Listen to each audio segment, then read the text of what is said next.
All right, sports fans, how's everybody out there doing? William Martin coming at you one more time here on YouTube with another edition of the 300 Pounds of Sports Knowledge Podcast. Now, the early stages of free agency in the NFL this March have seen the money flying around. And one guy who has cashed in once again is quarterback Kirk Cousins. Now, Cousins and the Atlanta Falcons agreed on a 4-year deal on Tuesday for $180 million, with $100 million of that being guaranteed. This ain't the first time that Cousins has gone to the bank during his NFL career, as he got a 3-year deal for $84 million that was fully guaranteed from the Minnesota Vikings back in 2018.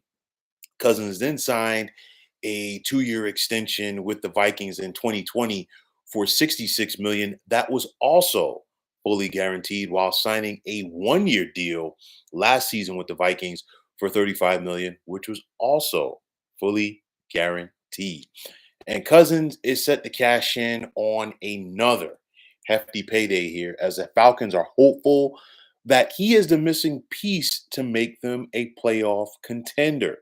But Cousins has had a tricky career because, yes, he has gotten paid handsomely to play quarterback in the National Football League, but his career record during the regular season is 76, 67, and 2, while he's just 1 and 3 in the postseason.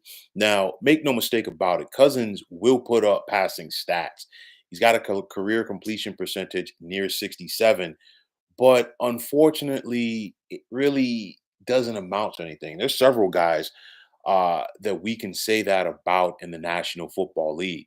So it's going to be very interesting because, the Falcons brought Kirk Cousins in to be their guy. But of course, the question is going to be, will he? Now, make no mistake about it.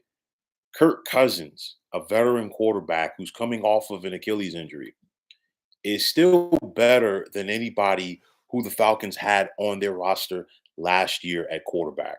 This is the first year for Raheem Morris as the Falcons head coach. And of course, his predecessor there, Arthur Smith, put together a solid team. But the quarterback issues for the Atlanta Falcons were a big reason why this team could not get over that hump and get to the postseason. 7-10 in each of the last 3 years for Atlanta.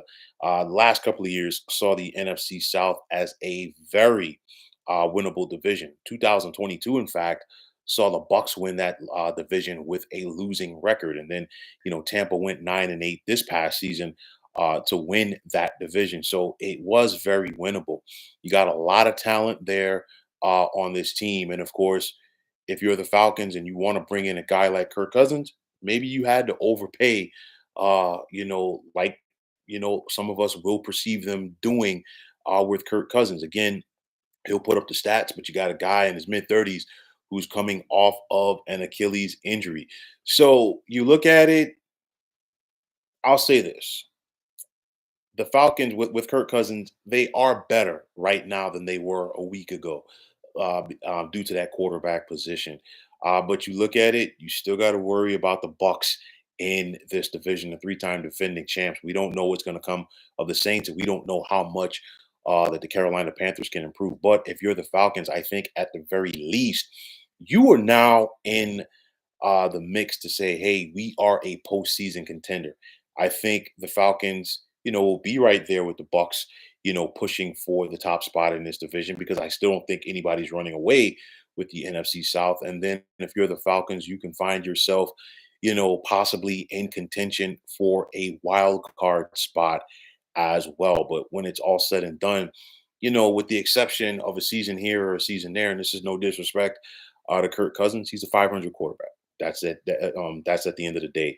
So that's what the Falcons are paying for.